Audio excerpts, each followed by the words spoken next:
Hey there, Scott Gaunky here, market lead for the new Building and Grounds Operations Division for Gaywald, Hamilton & Associates. This is your GHA Maintenance Tip Minute.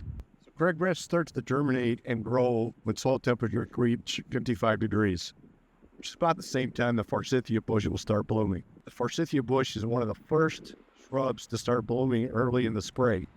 Bright yellow flowers are a clear giveaway.